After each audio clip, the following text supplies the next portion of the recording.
Hello, everybody. I wanted to check in today and do a quick chat about a movie that I recently saw called Arrival. Um, this just came out, I think in just a couple of weeks ago, November 2016.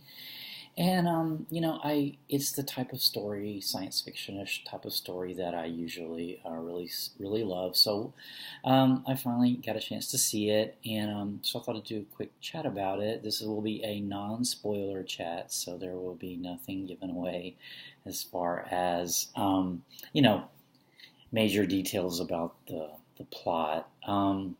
But this movie, Arrival, is based on a short story by Ted Chiang, and I have never read anything by Ted Chiang, although I've heard of him, and I know he has some good stuff out, science fiction stuff out, but I just haven't read any of his stuff yet, so I need to get on that. But the movie was directed by Denis, I guess it's pronounced Denis in French, Denis um, Villeneuve. Villeneuve, I think that's how that's pronounced too. And it stars Amy Adams. She plays a linguist whose name is Louise Banks, and then Jeremy Renner plays a scientist. His name is Ian Donnelly, and then Forrest Whitaker plays, the military guy, whose name is Colonel Weber, who's sort of the mouthpiece of the government. And so, what this story is basically the movie is about a first contact, with an alien species. So.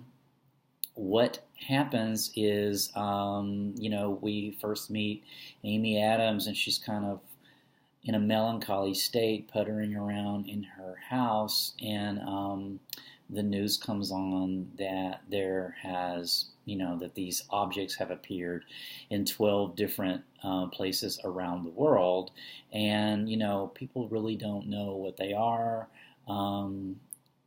Etc. It causes, of course, a great deal of concern. But then Amy Adams is eventually, the Amy Adams character is eventually called on by the government because she is a linguistic specialist to go to make contact with the alien craft that has landed in Montana in the U.S. So, she does, and there she meets, or on the way, I guess, she meets the Jeremy Renner character, who is a scientist who is also being sent to study the structure and ultimately meet the aliens. So that sort of sets us up for the movie. And I don't think I want to give a lot away about, the actual aliens and their purpose and what they're here for, and all of this is slowly revealed throughout the movie. But really, I just wanted to chat about a couple of really, high level topics that I took away from the movie, sort of high level ideas. And the first one is this idea of first contact. I always like first contact stories.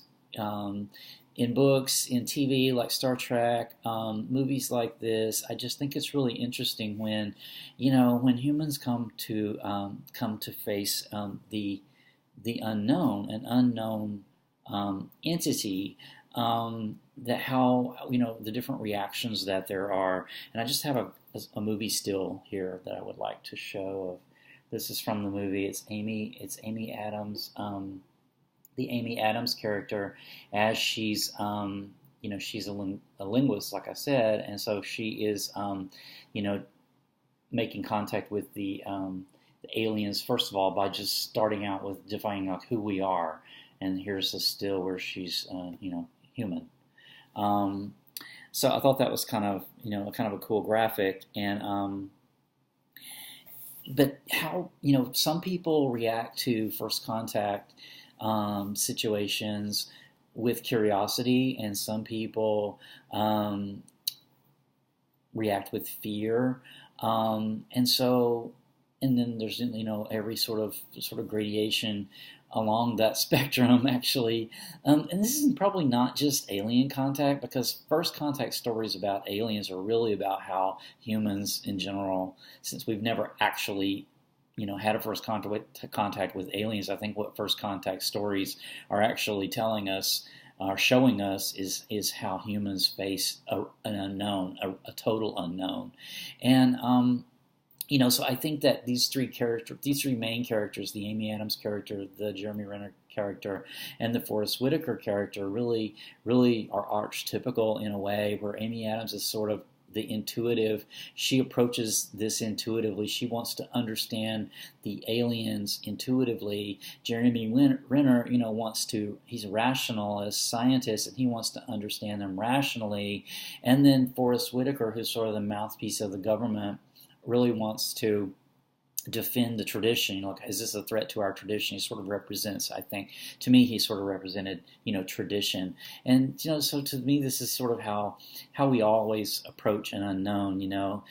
We want to understand it. We want to figure it out scientifically, rationality. We want to understand it. We want to understand it, emotionally as well. And then ultimately, we want to know, what's this going to mean to our the way we are currently? How is this going to change us? And is this a threat to us or not? So, I thought that was kind of cool. The other thing that I thought was real cool about this movie was the tie-in to a book that I recently finished called The Horse, the Wheel, and Language. And so here is that graphic from that, back when I did this video. This was the thumbnail for that. This was a library book, so I don't actually have the book to show, just the thumbnail that I took when I made the video. But there you can see the title of it. I did a video on this a while back. This was a book about, the Indo-European languages, which are the languages spoken by almost all of the languages of Europe, as well as some other languages of the Middle East, like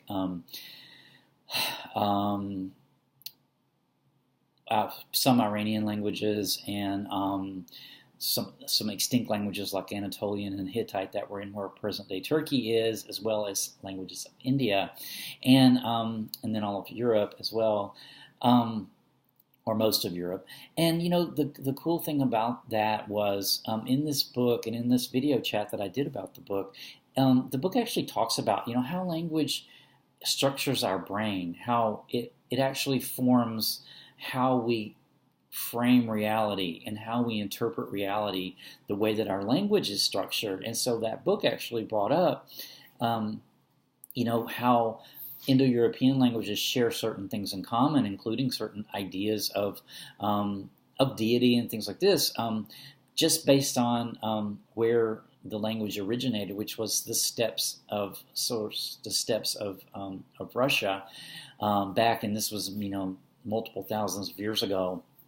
But that was cool, and in that book it sort of contrasted with some other languages like Hopi that structured. Our languages are structured by, the Indo-European languages are structured by, I think, like, the number of people involved, like if it's a single person or multiple people.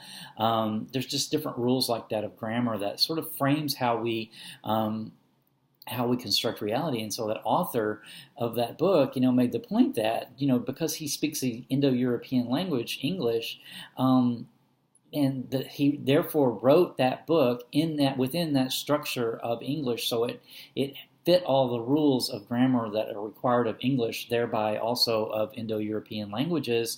And so that actually, informed how he wrote that book. And then ultimately, as I made the video, I made the point that, I read the book meaning and I interpreted it in the same language.